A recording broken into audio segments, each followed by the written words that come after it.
Приветствую всех! Меня зовут Раиса Зубарева, а вы на канале движения «За независимый Саха».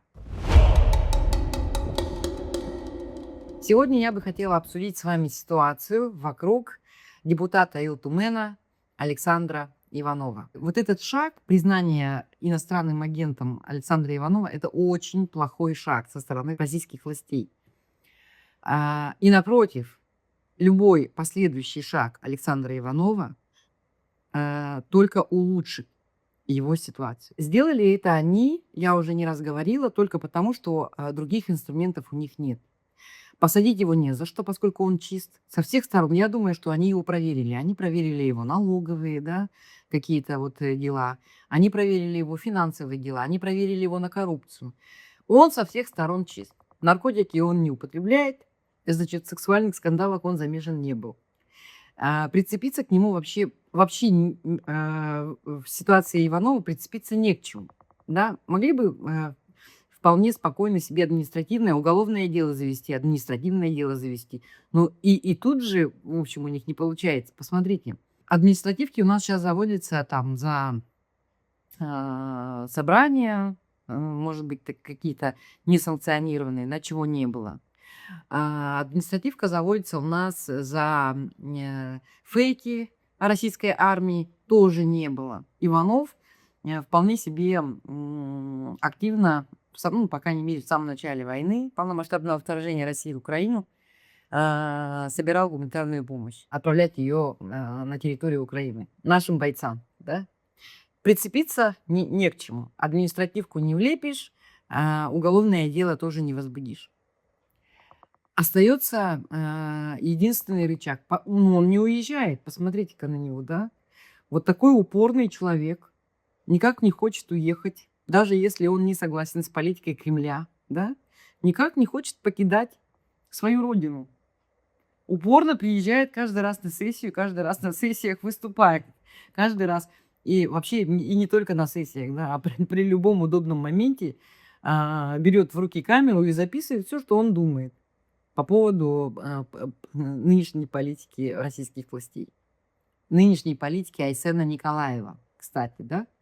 Очень-очень крайне неудобный человек для республиканских властей. Крайне неудобный.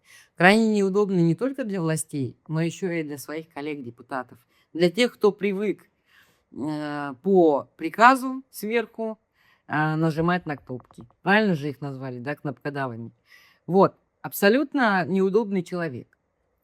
Признанием иноагентом власть, значит, что хочет сказать, да? Они, во-первых, они хотят его выдавить из страны.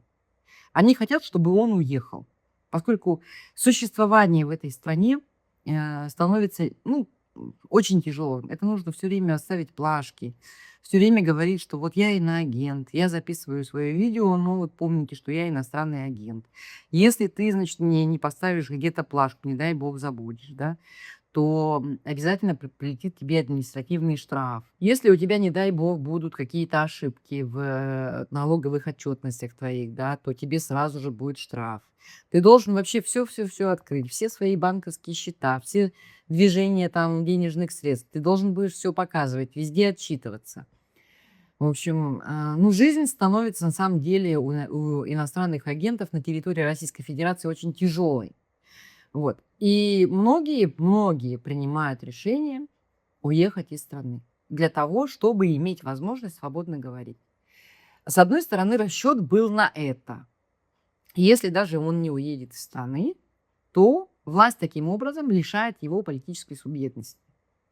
Человек может просто перестать, выпасть из информационного поля и перестать говорить, высказывать свое мнение. На это тоже у властей очень большой расчет. Дальше, да, какое-то количество административных штрафов в общем итоге все равно рано или поздно приведет к тому, что на него могут завести уголовное дело. И это тоже такой вот себе политический шаг со стороны властей в отношении Иванова. На это тоже сделан расчет. Таким образом, они хотят заставить его бояться.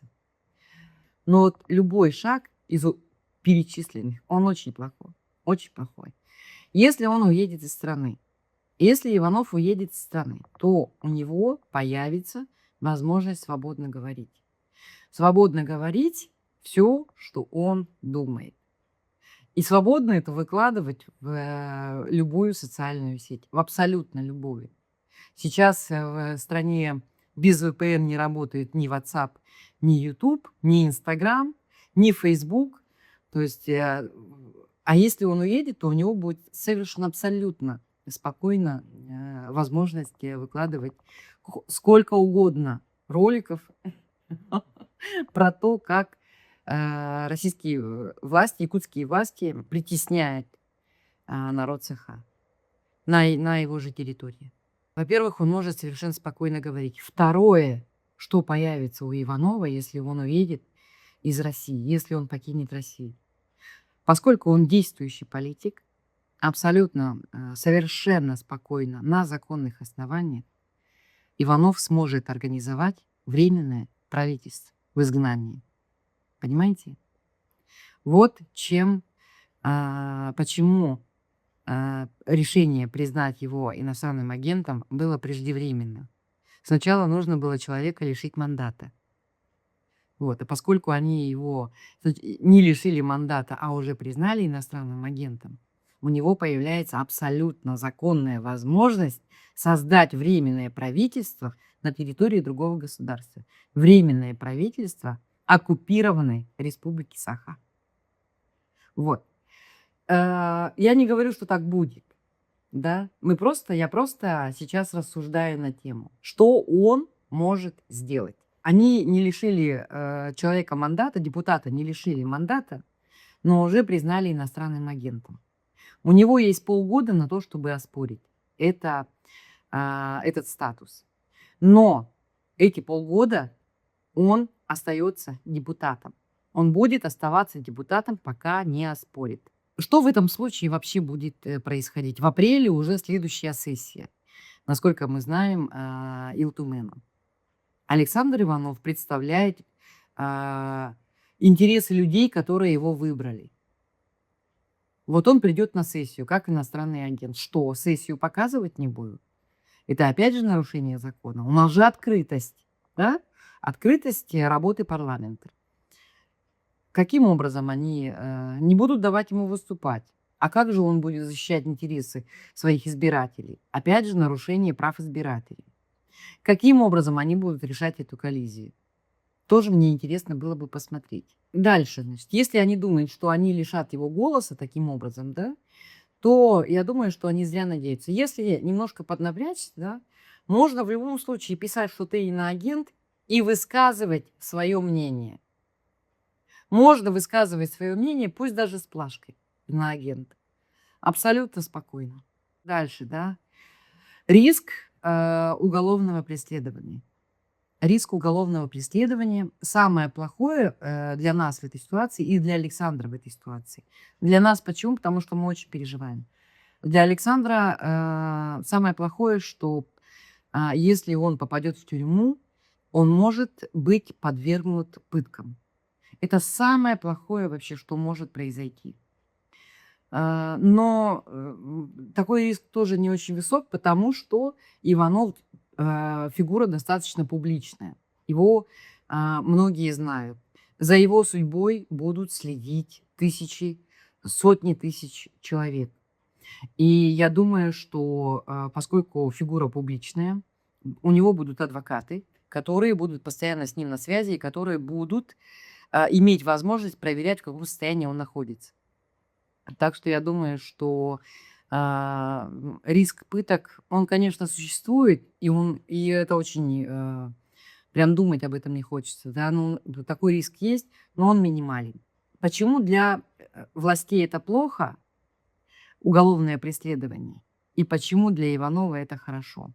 На самом деле, я думаю, что для Иванова это хорошо. Почему? Потому что таким образом, если они его посадят в тюрьму, то автоматически Александр Иванов превратится в якутского Нельсона Манделу. Нельсон Мандела в свое время тоже боролся за права темнокожих в Южноафриканской республике Так же, как Александр Иванов борется за права Саха на территории Республики Саха. Параллели здесь очень четкие. Если они его посадят, то он автоматически превратится в Нельсона Манделу. После выхода из тюрьмы он выйдет прямо в кресло президента независимой Республики Саха. Отсидит он в этом случае не очень долго. Почему? Потому что очень активно это обсуждается, это тренд современной России, современная либеральная позиция, об этом говорят все, о том, что Россия в конечном итоге, она все равно распадется. И это произойдет. И не так далек тот день, когда Россия распадется, да, я хочу сказать. Этот день очень близко на самом деле, потому что экономическая ситуация очень плохая в Российской Федерации. Вот. Так что любой шаг властей политических, республиканских, российских, он очень плохой. И нынешний статус очень плохой. И будущее уголовное преследование тоже будет очень плохим шагом для властей республиканских, для Айсена Николаева, да, лично. И все это очень хорошо скажется на политической карьере Александра Иванова. Он себе уже заработал политические бонусы. Он себе уже сделал политическое имя. Он себя уже вписал в историю Республики Саха. И чем дальше, тем интереснее будет его судьба. Чем дальше, тем больше шансов у Александра Иванова возглавить в будущем независимую Республику Саха. Помните, мы с вами тоже рассуждали о том, что нам нужен духовный лидер. Лидер, который появится на пороге перемен, да, во время больших перемен, такой же, как Михаил Николаев в свое время был, и лидер, который на самом деле переживает за судьбу своего народа, и лидер, который не боится, у которого нет чувства страха. Вот. Я думаю, что мы с вами находимся, мы с вами буквально сейчас наблюдаем рождение такого национального лидера в Республике Саха. И за этим на самом деле очень волнительно наблюдать. Мне, по крайней мере, да, очень волнительно. И, конечно же, мы все переживаем за то, что будет с Александром Игнатьевичем. Держу за него, значит, кулачки.